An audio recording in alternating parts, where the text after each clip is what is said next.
ప్రస్తుతం మనం ఆలయం లోపల ఉన్నాం. మనతో పాటు మధుశర్మ అయ్యగారు ఉన్నారు. ఆయనతో మాట్లాడి ఆలయ విశిష్టత గురించి మనం తెలుసుకుందాం. అయ్యగారు, మీకు ముందుగా మహాశివరాత్రి శుభాకాంక్షలు. మా ప్రేక్షకుల థ్యాంక్ యూ అయ్యగారు. మా ప్రేక్షకులకు అయ్యవారి విశిష్టత గురించి వివరించండి. కైలాస శిఖరే రమ్య శంకరస్య శివాలయ దేవతా తత్ర మోదంతి తన్మే మన శివ సంకల్పమస్తు. మనసులో స్వామివారి యొక్క స్వరూపాన్ని మనము దర్శించుకుంటూ ఒకసారి ఆయన దివ్య మంగళ స్వరూపాన్ని కూడా వీక్షిస్తూ ఈరోజు భక్తులందరికీ కూడా స్వామివారి విశేష ఆశీర్వచనాలతో పాటు మహాశివరాత్రి పర్వదిన శుభాకాంక్షలు. ఐనవోలు మల్లికార్జున స్వామి క్షేత్రం తెలంగాణలోనే చాలా పురాతనమైనటువంటి క్షేత్రాలలో ఒకటిగా విరాజిల్లుతున్నది. ఇక్కడ స్వామివారు శరీరాకృతిలో ఉండడము ప్రధానంగా ఇక్కడ ఆకర్షణీయమైనటువంటి రూపంలో మనము ముగ్గురు దేవేరులను చూడవచ్చును.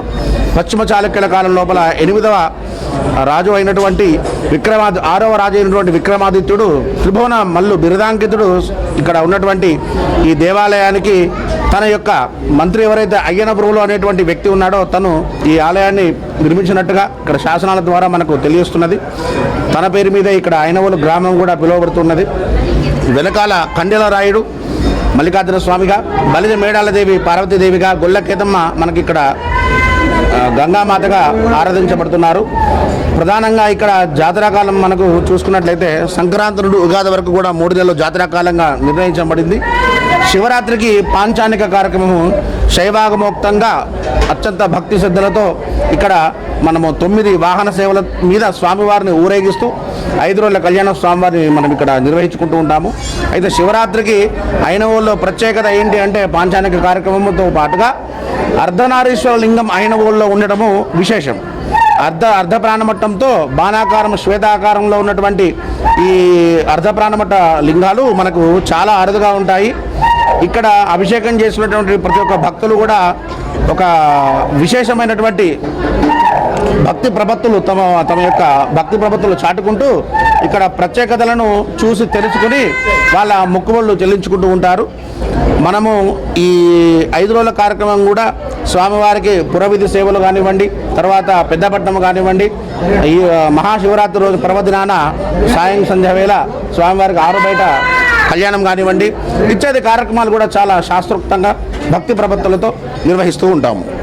అయ్యగారు, ఈ మహాశివరాత్రి పర్వదినాన్ని పురస్కరించుకొని ఈరోజు ఎలాంటి ప్రత్యేక కార్యక్రమాలు చేశారు మీరు?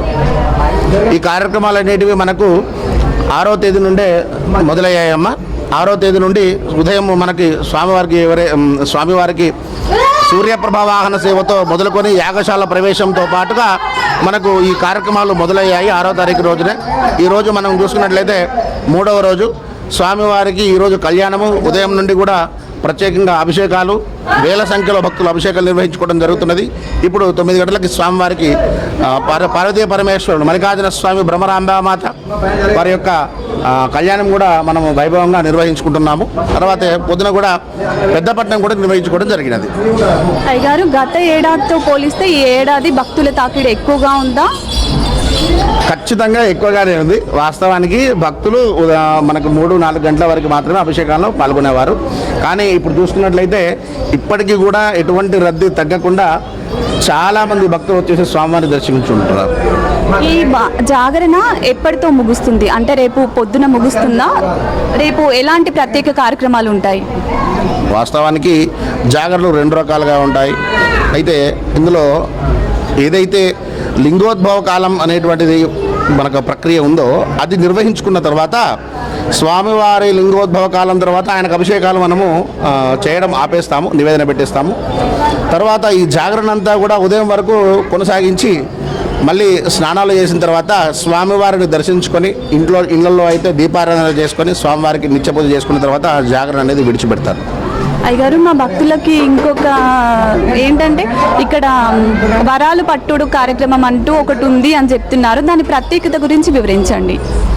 వరం పట్టడం అంటే దాని ఉద్దేశము తడిబట్ట స్నానాలు చేసి బండారంతా కూడా శరీరం అంతా కూడా పూసుకున్న తర్వాత ఆ ఒడిలో నిమ్మకాయలు వేసుకొని స్వామివారి యొక్క మహిమను తలుచుకుంటూ వెనకాల ఒక రాతి గోడ ఉంటుంది. ఆ రాతి గోడను ఇలా పట్టుకొని స్వామివారికి తమలో ఉన్నటువంటి బాధను చెప్పుకుంటూ నాకు సంతానం కావాలి స్వామి, నాకు గర్భదోషాలు ఉంటే ఏదైనా ఉంటే వాటిని తొలగించేసేసి పుత్ర సంతానం కానివ్వండి, పుత్రికా సంతానం కానివ్వండి అని చెప్పేసి స్వామివారిని వేడుకోవడమే వరం పట్టడము అంటారు. వరం పట్టడము అంటే స్వామివారు వరం ఇస్తే, వీళ్ళు వేడుకునేటువంటి ఆ పద్ధతిలో స్వామివారు వరం ఇస్తే కనుక నేను పట్టేసుకుంటాను అనేటువంటి ఆ ప్రక్రియ ఏదైతే ఉందో దాన్ని వరం పట్టడం అని అంటారు. అయ్యగారు ఇంకొకటి అడగాలంటే ఇక్కడ గుహ లాంటిది ఉంది, అందులో నుండి వెళ్ళడం అంటే దాని గురించి వివరించండి. దాని గురించి అంటే మా ప్రేక్షకులకు వివరించండి. నేలబయ్యారం అనేటువంటి ఒక చిన్న అమరిక ఉంది. వాస్తవానికి అప్పుడు పశ్చిమ చాళుక్యులు ఈ ఆలయాన్ని నిర్మించిన తర్వాత చుట్టూ ప్రహరీ గోడ నిర్మించారు.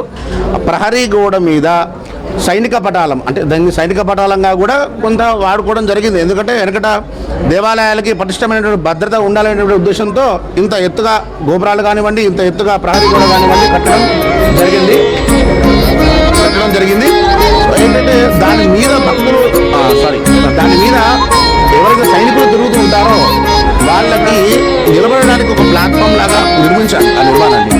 కాబట్టి ఆ ప్లాట్ఫామ్ నిర్మించేటువంటి పద్ధతిలో ఒక సొరంగ మార్గం అనేటువంటిది నిర్మించడం జరిగింది. అంటే తాత్కాలికంగా అది నిర్మిస్తే ఆ షేప్లోనే వస్తుంది వాస్తవానికి. దాన్ని ఏంటంటే భక్తులు వచ్చి అందులో నుండి వెళ్ళి వచ్చిన తర్వాత ఒక దివ్యమైనటువంటి అనుభూతిని లోనవుతూ ఉంటారు. దాన్నే మనము ఇక్కడ ఆ విధంగా పిలుచుకుంటూ ఉంటాం, నేలబయారంగా పిలుచుకుంటూ ఉంటాం.